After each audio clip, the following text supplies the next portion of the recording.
Keluhan krisis distribusi air bersih oleh warga yang terjadi di beberapa wilayah Banjarmasin Barat menjadi catatan merah PDAM Banjarmasin. Bahkan beberapa daerah tidak mengalir sama sekali, hingga warga terpaksa menggunakan air sungai dan air comberan.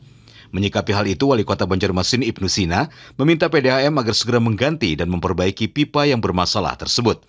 Sementara untuk anggaran, Ibnu meminta kepada PDAM agar mencari investor lain atau pihak ketiga. Pasalnya sudah banyak investor yang ingin menanam modal untuk PDAM. Adapun jika tidak sanggup untuk mengatasi gangguan distribusi air bersih, orang nomor 1 di Banjarmasin itu meminta direksi PDAM Banjarmasin untuk mundur. Terus membangun pipa-pipa baru. Skemanya itu bukan PDAM tidak punya duit, bukan. PDAM kita ini PDAM sehat. Yang mau ngutangin banyak. Ya, investasi mau masuk itu banyak. Ya, kemudian kenapa tidak diambil opsi itu? Bahkan di awal tahun kan saya sudah ada pembicaraan secara terbuka dengan Dirut Bank Kalsel. Beliau sanggup untuk mengusahakan pembiayaan dengan skema misalnya KBPU, kerjasama badan usaha dengan pemerintah.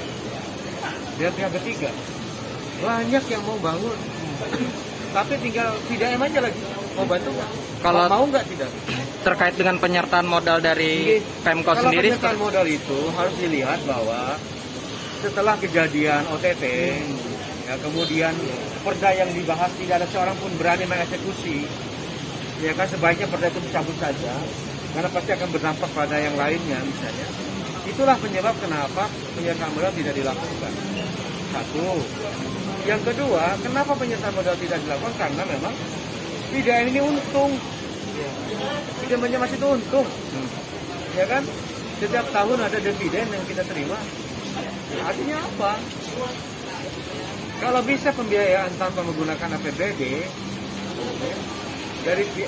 dari skema yang lain, KBPU misalnya, kenapa tidak?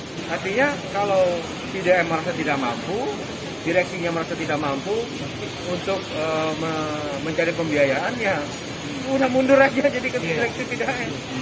Ya kan, makanya saya gregetan juga.